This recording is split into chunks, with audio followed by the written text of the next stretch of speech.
afternoon, everyone. Thanks for joining us. My name is Patty Green. I'm the director of the Hormone Foundation, which is the public education affiliate of the Endocrine Society. We're very pleased to have you here today for our second cooking demonstration under the title of Cooking for Pleasure and Health. The Hormone Foundation's goal in having these demonstrations is to give you some practical tips and new diet strategies for you to share with your patients, and that will hopefully motivate them to take effective steps to eat and live more healthfully. Our featured chef this afternoon and all day today is Amy Riolo. Let me tell you a little bit about Amy. She is an award-winning cookbook author, lecturer, food historian, culinary consultant, and cooking instructor. Amy's love for cooking started at a very early age, and her commitment to cooking healthy foods and healthy recipes really started when her mom was diagnosed with diabetes when she was a teenager. And it was at that time that Amy started to develop a whole range of recipes that were beneficial and helpful for her mother. She even created her own first cookbook as a teenager based on those recipes. This is Amy's second demonstration today. The title of this one is Recipes for a Healthy Lifestyle. She'll also be having another session at 3 o'clock today that will build on this session, so I hope that you will join us for that one as well. That one is, in that session she'll pull it all together. Eating in, dining out, and living healthy is the title for that third session at 3 o'clock. We hope you'll join us. You're going to be hungry after this if you haven't already eaten lunch. So I just wanted to make sure you know that the concession stand over here is selling 3 of Amy's delicious recipes. So feel free to stop by after you hear from Amy. I'm sure you'll want to taste them. They're delicious. And also, too, I just also want to make sure everybody knows that we are taping all of these presentations, and we will post them on the Hormone Foundation website, www.hormone.org, after the meeting. So you'll be able to see these, and the recipes will all be posted there as well. We have goodie bags for you after the event at the Hormone Foundation kiosk at the Endocrine Society booth. I think that's all the details. With that, let's get cooking, and I'll bring up Amy Riolo. Thank you, Patty. And thanks to everyone who was here earlier this morning for coming back, and welcome to the new people. I'm really happy to be here with all of you today. I'd like to tell you a little bit about how I got started. As Patty mentioned, my mom was diagnosed with diabetes when I was 15, and at that time I was the family cook. So my mom came home with a prescription pad and a list of things jotted down from her doctor that she could not eat. And she was really devastated because she loved food, and here were all of a sudden all of these things that she had to take out of her diet. So what I worked with her on was thinking about the foods that she can eat, and then to make a list for her of those foods, which of course was much longer than the little list of things that she couldn't eat. And we took it from there, and I helped to develop some healthy recipes for her. So here are some of my goals, and that is, when you think about it, the healthcare professionals and the healthcare industry and the culinary and the food professionals and our industry really have a lot in common, because your patients and your target audience is the same as ours. A lot of the people that come to my cooking classes and read my cookbooks will go to you for their medical advice. So it's wonderful when we can team up and work with people and help them to create solutions in their lifestyle. The goals are to encourage patients to lead a healthier lifestyle, to reduce some of the racial disparities in healthcare and especially in nutrition, to provide children with education and tools that they need to care for themselves, and to, of course, lead by example. Some of the common obstacles are time, money. A big one is management and how to put it all together. Another one is a threat to cultural identity and a dislike of quote-unquote diet foods or diet activities. For the time factor, a lot of people say that they don't have time to cook, but yet there are thousands of quick cook recipes on the market. There are 30-minute meals, there are 10-minute meals, and I bet if we even got it down to a 1-minute meal, there would still be people who would say that they don't have time to cook. So it's not actually the cooking that takes the time. It's a lot of the planning and the shopping and the management and figuring out what to eat that is what really baffles people. And that's what we can work on eliminating. If you're organized, you can cook a lot of dishes in less time, and even in less time than it takes to wait for more unhealthy options. Cooking also has added benefits. that you get from preparing your own food, like having the control to be able to really use the ingredients that you like and to personalize the recipes to include things that will help you get the nutritional benefits that you need. You can enjoy the creative process, and of course, cooking is physical. So even if you're just standing up in your kitchen, you're already burning more calories than you would be if you were sitting down in a restaurant. So what I tell people is to identify the real problem. If it's not time, what else is it? Is buying groceries difficult? People can order delivery and order things online. Do they have issues with meal planning? If they do, they can consult a professional. If they don't like to cook, then they can kind of make the best of it. And that sounds to be a little bit patronizing, but you know, when I was given the chore of cooking for my family as a teenager, I really didn't like it. I would have much rather been at the mall or outside playing with my friends, but my parents told me I had to cook, so I had to find something that I enjoyed and make it more pleasurable for myself. And I realized if I did that at an early age, that I'd have a much more pleasurable time, because I'm going to be in the kitchen anyway, so I might as well like it. And what I found that I liked about cooking was the challenge of what I could make with a few simple ingredients. My mom would leave 3 things for me or 4 in the refrigerator, and I had to turn those ingredients into dinner. So I started looking into cookbooks. This was before the internet. So I looked through cookbooks and I called my grandmother for inspiration. And that's what I ended up liking. But yeah, so you know, there's a component in there for everybody. Some people are a little bit more competitive, and they like the competitive nature of cooking, of making something and seeing did it come out as good as or better than someone else's. Other people like the race against time. Some people like the creativity of it. Others the artistic. So whatever it is that's in the person's nature, that can lead them to find something they like in cooking.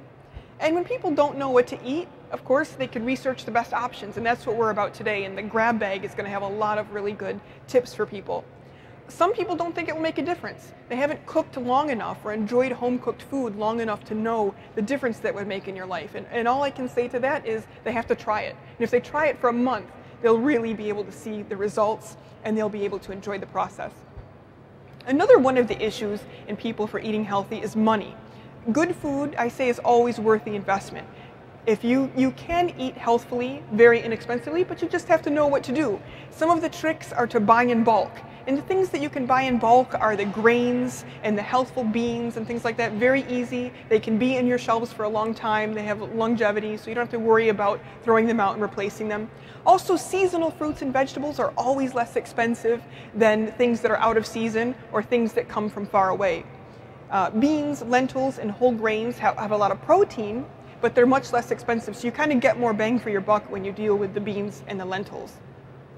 Management. This is, I think, in my opinion, the biggest factor of what prevents my clients and my students from eating more healthfully. And that is knowing how to really put things into their daily life. People can say, if you were just home with me, I would eat better. Or if their doctor were home with them. I know that they take all of your ideas to heart because they come into me and the first thing that they say is, my doctor told me to do X, Y, or Z. So the initiative is there. It's just a matter of how to get it into the lifestyle. And I always tell people, in the morning, this is a good time to begin thinking about dinner, to maybe even begin making dinner, and to begin packing lunches. You know, cooking is an ancient art. And in the olden days, the people who were doing the cooking didn't necessarily work outside of their home, but the food preparation was an all-day event, and it was an all-week-long event. It was their full-time job. So now we're forced to take this full-time job and to put it into these little pockets of time that we have into our modern-day lifestyle. But still, if you can do that, you'll be enjoying a very good diet and a healthy lifestyle. So I tell people in the beginning, in the morning, begin your dinner, begin making your lunches, and remember snacks. At noontime, or lunch, this is a good time to make grocery lists and to get a dinner game plan going if you don't have one from the morning.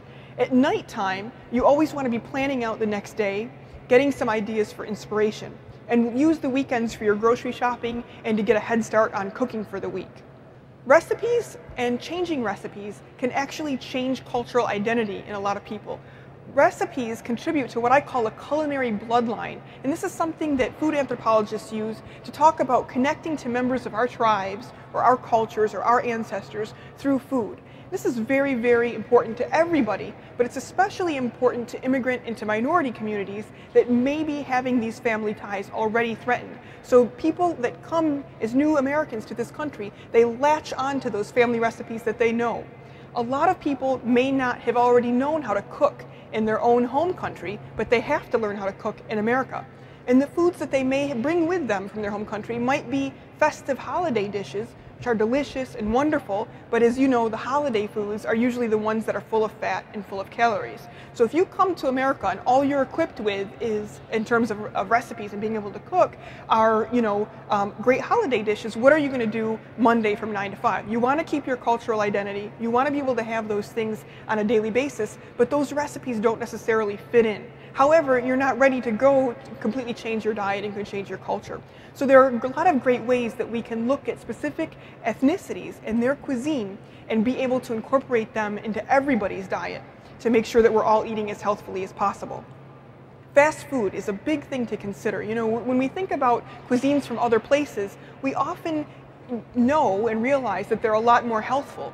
But one of the things that's happening in the last 20, 30 years is that we see more and more health food is becoming popular across the board overseas. No matter which country you go to, fast food and American food chains that aren't necessarily healthy are promoted, and they kind of have luxury type of ingredients in them. They're usually in the capitals, they're usually in the wealthier areas of the capital cities, and they're usually places that wealthy kids of doctors and lawyers and prominent members of society go and hang out.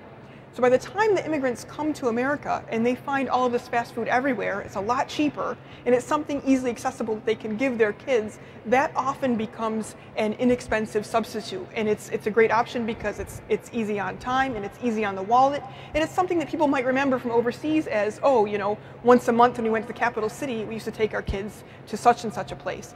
Nowadays, it's not something that you can just swap out, and it doesn't make a good option. So we have to let people know of that. And also, the fast food companies are marketing very heavily in a lot of different languages around the world. So people are getting, more and more images that they should be able to feed their families with that. And we have to fight against that.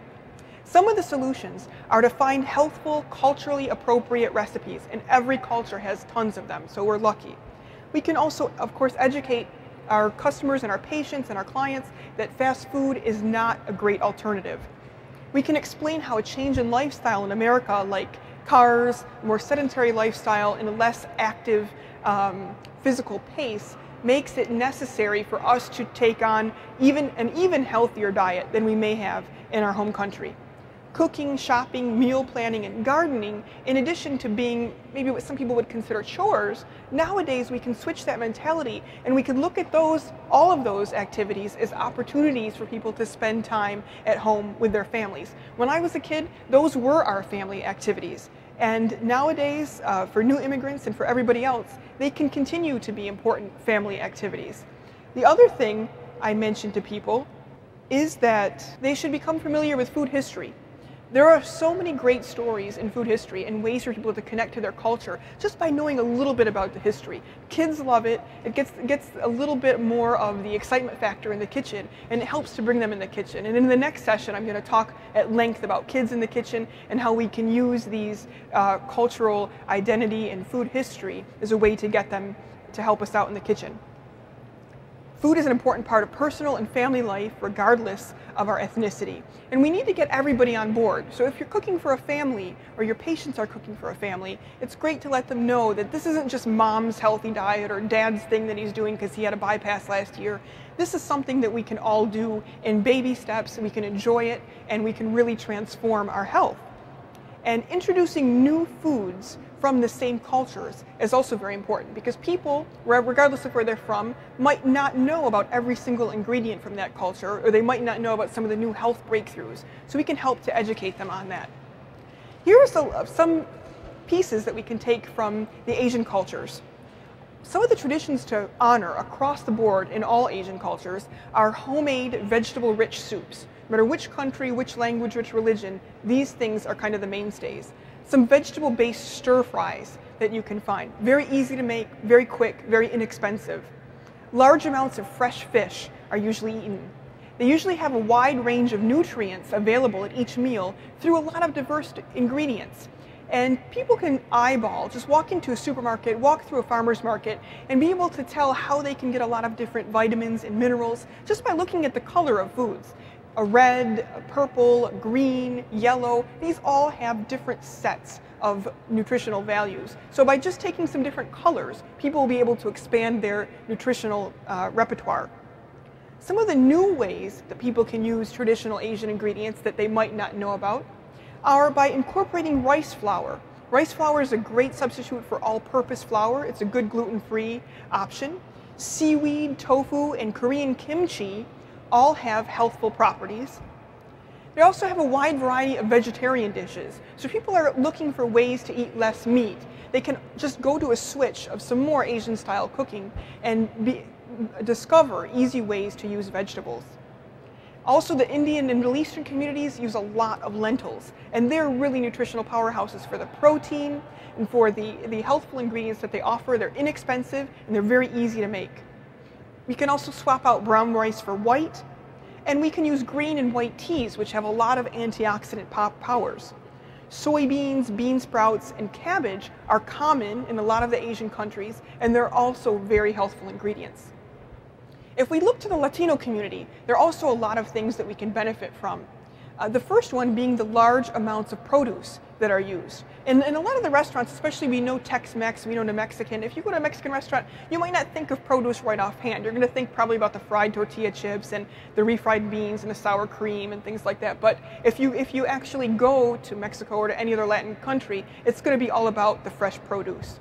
Sofrito recipe starters. What is sofrito? Both the Latin, meaning Spanish-speaking communities, and Italian communities start out a lot of recipes with a base called a sofrito. In Italian, you have 2 F's, and in Spanish, they spell it with just 1 F. But what that is by starting out with a trinity of ingredients. A lot of times, it's in the Latin American communities, onion and bell pepper and maybe some garlic or some chilies. And in Italy, it would be onion and celery and carrot. Every single recipe, it seems, starts out by sautéing those. And when you just add that mix to any recipe, you get a lot of flavor, you get a depth of flavor, you get health benefits, antioxidant, anti-inflammatory properties, and you get more flavor and more vitamins and minerals. So that's a great way. Those things can kind of be they're always in my vegetable drawer, no matter, and they were long before I had this career. Great ways to boost nutrients by starting with a sofrito. The other things to use a wide range of beans. Beans, great carbohydrate, healthy carbohydrate source, wonderful source of protein, and of course fiber. We need to get beans into our repertoire every single day. Lots of fresh seafood in the Latin communities. Root vegetable medleys, very important to us and to our health. Also, chilies and cumin are commonplace. Cumin is a digestive aid. It has a lot of soothing properties to it. And chilies are also great, which help us to speed up our digestion. And the heat factor from the chilies and the capsicum actually helps us to eat a little bit less and to eat slower. So they're important ingredients. And then we have something called agüitas and herbas medicinales. Agüitas are the really nice and licuados, the kind of watery and water-based herb drinks that are found in Mexico and in other places. Very healthy alternatives to sodas and to more sugary juices. And medicinal herbs, very common in Latin communities. Very important and something that we can turn to for inspiration in the States. Some other ingredients that people might not know of, and I know a lot of recent immigrants usually do not know so much about this first one, and that is quinoa and amaranth. Quinoa is a very important grain since antiquity. The Incas used to call it the mother of all grains, and it was worth its weight in gold. Interestingly, when the Spanish conquerors came in, they outlawed quinoa. And so the native tribes really declined very, very quickly because their source of wealth and their source of nutritional power was put aside. And they were then supplemented with rice and with white flour, with things that were less healthy. Quinoa has all of the amino acids necessary to form complete proteins. So they're very good for us. It's also very inexpensive. And amaranth is another one of the grains that was used by the Aztecs. It also has protein in it and very, very powerful. So we can use these nowadays instead of rice, instead of bread, and enjoy a really wonderful, rich diet. Fruits and vegetables, which are new to the US, that are coming into the immigrant areas and into the new supermarkets that we're getting everywhere, wonderful additions into our diet. Agave nectar is also something wonderful. How many of you have ever had tequila? Tequila comes from the agave cactus. And from the agave cactus, you can also get the agave nectar, which is now being used as a natural sweetener. And you can swap that out instead of sugar, instead of the fake sweeteners, or instead of honey in a lot of recipes, and you can even use less of it. You buy it in the supermarket, it looks like a syrup, like a maple syrup, and you can swap it out for, say, a half of a cup that you would use of honey or of regular sugar or of a substitute. You could use a third of a cup of agave nectar. You get sweetness, and the great thing about agave nectar is it doesn't cause the spikes in the blood sugar levels. So if patients have diabetes, this is a good sweetener alternative for them, pretty much the best one on the market today. Tomatoes, potatoes, corns, and peppers all came originally from Latin America, and they're all wonderful ingredients that when used properly and in moderation can give us a lot of flavor and a lot of health alternatives. Again, the excellent rice alternatives being the quinoa and the amaranth, and also dark chocolate coming from Latin America. Dark chocolate has a lot of antioxidant properties, and when it's unsweetened, we can use it and enjoy its benefits. From the African American community, we can also get a lot of health-inspired benefits. Soul food is really, really important, and it's being updated constantly. And it's great because, you know, the history and the origins of soul food we're taking a little bit of food and stretching it. And you had to use literally scraps and leftovers to make flavor. Nowadays, we're in a different place economically, and we're in a different place also on our education standards. We know a lot more that people can use herbs and different spices. Because of the global community, we're able to get African ingredients much more easily than people were 200 years ago. So we can look at the African American community for a lot of inspiration. And there's a great book called The Vegan Soul Kitchen, and Bryant Terry actually took these recipes that were traditional slow food recipes and made them vegan. So we don't even have to go that far. We can just make them more healthy, and our job is very, very easy. So if he can make them vegan, we can make them more healthy. And some of the things that we want to honor in the African American tradition are okra, corn, greens, sweet potato, pumpkin, squash, beans, and legumes. All great ingredients, all things that we could all eat every day, and we'd be very healthy. Fresh seafood and poultry. African, Cajun, and Creole spice mixes are wonderful sources of flavor without adding a lot of sodium or fat into food. And fresh herbs. Also, a wide variety of fresh tropical fruits that are increasingly more and more available in America. Now, some of the new ways that we can quick cook some of the longer slow food recipes to maximize the nutritional benefits are to quick cook greens. And in session 3, we're going to do an Ethiopian collard recipe. It's really delicious. I recommend if any of you can come back, that's a great one. Also, create your own spice blends for taste and nutrition. It takes 5 minutes. It's really, really fun. Everybody's got spices in their cupboard that they don't use forever, but open up an African cookbook. Open up a Creole or a Cajun cookbook and look at some of those spice mixes. Take your mixes, put them in a little container, and you have them ready to flavor your food whenever you need them, and you're just going to boost the flavor that much more. You can use dried beans and legumes. Grains like teff, millet, and cassava.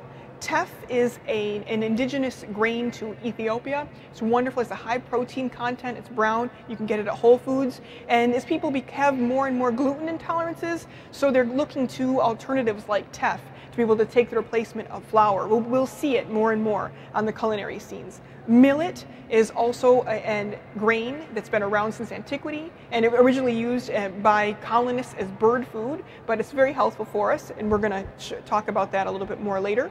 Cassava, which comes from the yucca root, is also something else that we can do. So root vegetable flours, also coming from Africa, more and more popular nowadays. And it's important to remember that Africans, whether it's North Africa, South Africa, use herbs by the cupfuls, not by the teaspoonfuls. You will get so much more flavor. In one of the recipes in my books, I have an herb chicken burger, and they're having it on sale now at the concession stand. But that recipe for 4 people calls for 3/4 of a cup of different herbs mixed together. Whenever you have that many herbs, you get so many more nutrients. You get vitamins, you get minerals, and you're also stretching the meat, and you're getting more flavor. So it's great to become familiar with cooking with lots of different herbs.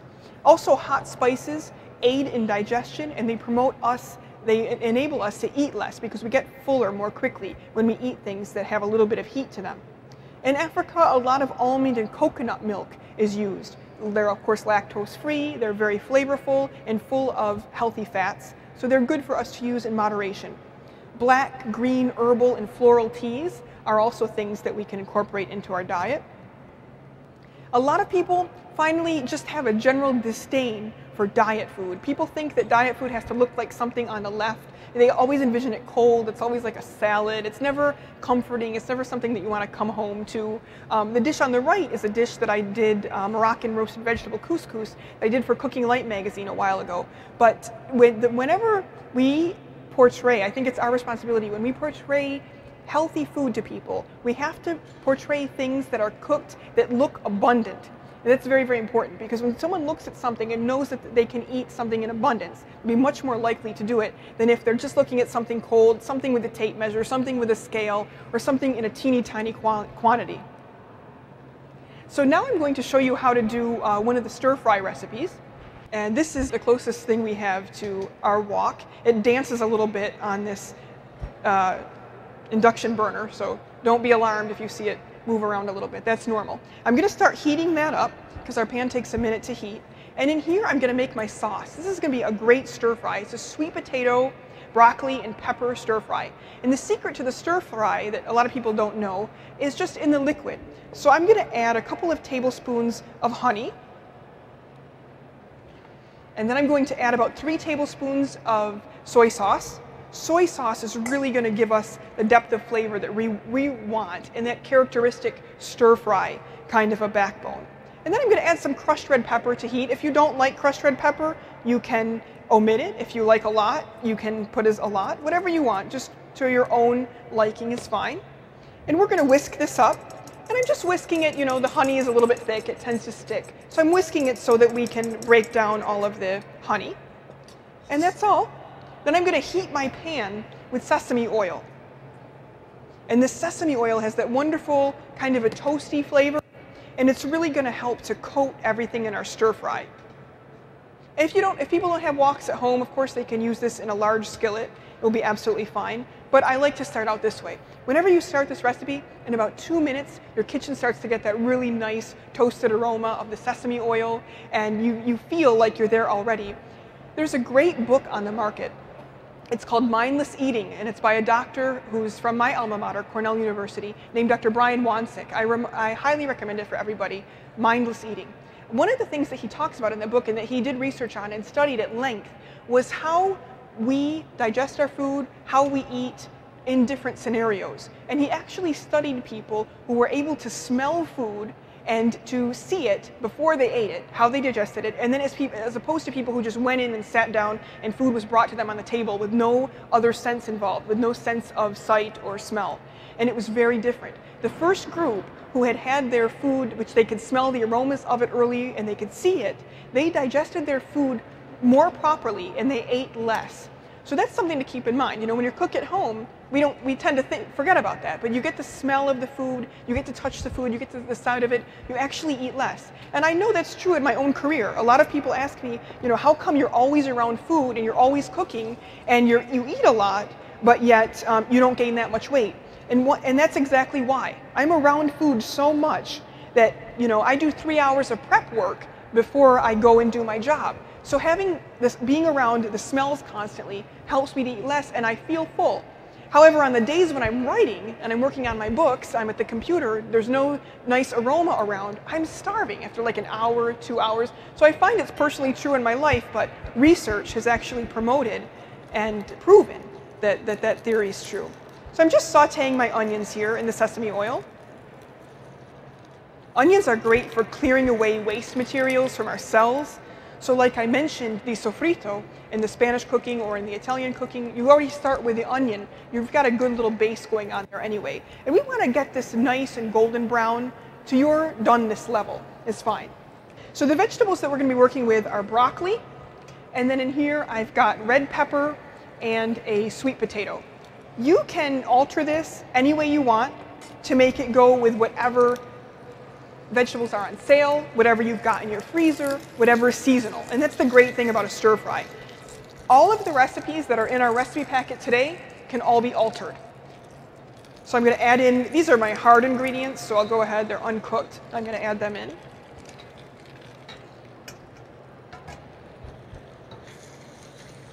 So it's looking good already, and it's starting to smell good. It's going to take about 5 minutes on high heat for this quantity, for these things just to start to cook and to really break down, get a little bit softer. It's also really pleasing to the palate. When you get the different color scheme, people anticipate and they think that they're eating more just because it looks different as opposed to eating one color. So whenever that's an option, I try to remind that to people. Now, a lot of people are in places where that they call food deserts. And in the food deserts, a lot of the doctors tell me their patients can't get fresh fruits and vegetables. So my first choice would just be to switch to frozen. And I had a great question at the end of the last session. They said, yes, but frozen contains a little bit less of the iron and not quite as many nutrients as the very fresh fruits and vegetables. And that's true. If you get a fruit and vegetable home, after the first day, it even starts to lose some of its nutrients. If you cut it up and you keep it in the fridge, it loses a little bit more. But we have to kind of, everything is relevant and we have to weigh and measure. If you're having this meal as an alternative to takeout or to fast food, regardless of whether the vegetables are frozen or not, you're still doing yourself a huge favor. However, if it's someone who has a chef or is personally able to spend a lot of time in the kitchen or a lot of time shopping and they're able to get fresh fruits and vegetables every day, obviously, that's a better option for them. So it's all about fitting things into schedule, fitting things into lifestyle, and then making better decisions. And if the people can make, one change, 2, 3 changes a week, that's great. A lot of times people see all of the things that we talk about and we hand to them and they think they have to go home and do it right then. And just to make gradual changes, they're already going to be so much better off than they were in the beginning. So while this is cooking down, I'm going to come over and talk about ginger. Do any of you work with fresh ginger at home? Ginger root is such a wonderful thing to work with. Of course, you can use dry. People don't have the fresh ginger root or they're in a pinch. But getting back to those family activities, ginger is a digestive aid. It's got that nice lemony, zingy quality. It warms you up in the winter time and it helps your digestion to start.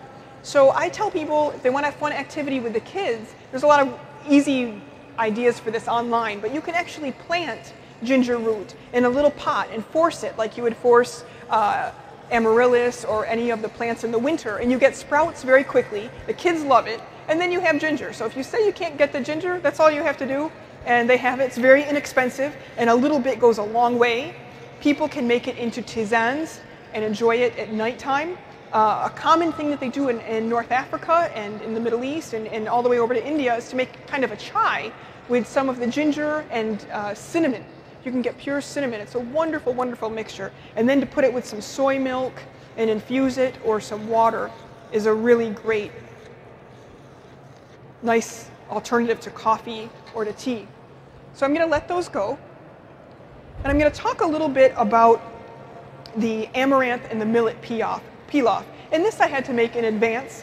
What I do is I soak the amaranth and I soak the millet. And as you can see, this is just a nice plain staple. It's a grain. By itself, they taste like nothing. If you serve this as a side dish, or anyone does, no one will ever like it, and the people will want you to go back to the mashed potatoes and to the rice and to whatever else you were doing. So you have to be creative with how you use it. We can use it as a bed for our stir fry, for stews, for anything that has a nice sauce to it, and then it will be received very well. It can also be used as a breakfast item. Put this with some milk, or some yogurt, some fresh fruit, some cinnamon, some chopped up nuts. It's a great breakfast item. And you can keep it this way in a covered container in your refrigerator for a week at a time. So make a big batch. It only takes about 10 minutes to boil up. And then keep it in the fridge for whenever you need it. And serve it with the seasonings and with the sauces, with the herbs of whatever nationality, whatever ethnicity type of food that you're doing. And you'll really have a great result. That's a great question. She asked, do we season the millet in the quinoa mixture or do we rely on the sauce? And it's up to you. If you want to put a little bit of salt, a little bit of pepper, whatever spice mixes you make, some chopped up fresh herbs are great in there, a little bit of olive oil. But in this one, because we've got the sauce, I just left it plain and I would just serve it as a bed. Very good question. You can also turn that mixture into little patties. Sometimes they do that. And then they pan fry them in a little bit of oil or bake them and they get a little bit of a crunchy consistency. You can also take the millet in the quinoa by a cupful and just add it into a soup. You've got a great chicken soup recipe. You've got a great tomato basil soup recipe or carrot soup, any kind of stock-based soup. Add a scoop in and you're really upping the nutritional benefit and the heartiness of the recipe. I have a Question, in this recipe you are using honey. We work with a lot of people with diabetes, and Sure. you mentioned the agave, or you're using that for sweetness, and or is that the Yes. reason? And what substitute could you put in there for I someone mean, with diabetes? That's a great question. I am using the honey for sweetness, and it's just a tablespoon, so it's not too much. It's really delicious, and it will be okay. This recipe serves about 4 to 6 people, so they should be safe. However, if they really just don't want to have the honey hanging around, agave nectar is great. Yeah, it's just a quantity for quantity. Just swip out the agave. Sure. Which oil would be best for cooking? It depends what you're cooking. You know, I think across the board right now, olive oil is getting a lot of great benefits to it. In terms of fat and things like that, everything's going to have around 110 calories a teaspoon, and about the same amounts. I recommend olive oil, extra virgin olive oil, and just a little bit. The less people can use, the better. But isn't olive oil kind of like not as good if you cook it? You know, that's what they say. There's a misconception about olive oil that it has a low burning point. However, the burning point of olive oil is actually about 35 degrees higher than some of the other nut oils that we use on a regular basis. So I think the distinction comes from extra virgin olive oil and pure olive oil. In Italy and in Spain and a lot of places in the Mediterranean, people deep fry in olive oil every day, and I do it, and there's no problem. I'm not sure to be honest with you, how that rumor got to be started, but it's really not true. And also, if people are concerned about that, they can use pure olive oil instead of extra virgin, which has a higher frying level. But if people are concerned about their health and they have diabetes and other issues, they shouldn't really be deep frying anyway. So you can see our vegetables are starting to get tender here. They're not quite at the level that I want to eat them at, but for the purposes of our demo today, I think you guys get the idea. So now I'm going to add in our sauce. And this just gives it a nice flavor, helps everything to come together into a meal. And you can see 3 tablespoons of soy sauce, tablespoon of honey, and some chili flakes isn't really a sauce like a gravy, but it's going to add enough flavor and enough liquid to really carry this recipe and to make it into a healthy Asian meal. Now I just added my fresh ginger, and I diced it because I like to have the chunks of the ginger. I love that zing that you get. But if you don't want to do that, you could grate it on a microplane, and it would just be more evenly incorporated in the recipe. You could also use, of course, the dried ginger. And now I'm going to add my broccoli. And this is frozen broccoli, just to prove that it can be quick, it can be a weeknight meal, and it can be something that is a pantry meal that you don't have to necessarily go out for a fresh ingredient for. So I'll let these cook up for about 1 more minute, and we'll be done. One of the things I recommend to my students is to have chop things in advance. How many of you have gone into a Chinese restaurant and seen families sitting chopping vegetables together? The people who own the restaurant are usually sitting in the corner chopping big amounts of vegetables. That's really important. In markets overseas, you can pay people a little bit extra to do your chopping and your coring and all of this vegetable preparation for us. And nowadays in the States, you can pay a little bit more, and you can get, for example, the broccoli and cauliflower that I have down there on the right, and the celery, for about $6 a package, you can get all of that done for you. So if time really is a factor, pay more and get it done. Or if you have kids and you're watching TV, bring out the big piles of stuff and have them help chop. I mean, it's a good activity for them. And it's something that helps to bond the family, and it helps to make sure that things are ready so that when you're available to cook at the end of a busy day, people don't have to go and sit and chop, because the healthy cooking, chopping, is a big component. And it probably you'll be spending an hour a week chopping once you switch over to a healthy lifestyle. So I always remind people to fit that in to their daily activities as well. Also, fresh herbs take a lot of time. And equipment. I'm a very low-tech chef. And that's because I travel and I work in a lot of places that they don't have a lot of equipment. But one thing I always have with me is what we call in Italian a mezzaluna, or a double-handed half-moon chopper. In many places, North Africa, Middle East, Mediterranean, people use, as I mentioned, herbs by the cupful. So when you prepare your herbs for the night's meal, you have herbs like this. And you have to really work through them. You can't just, it's not like you're doing a teaspoon and you can just do it with a little chef knife.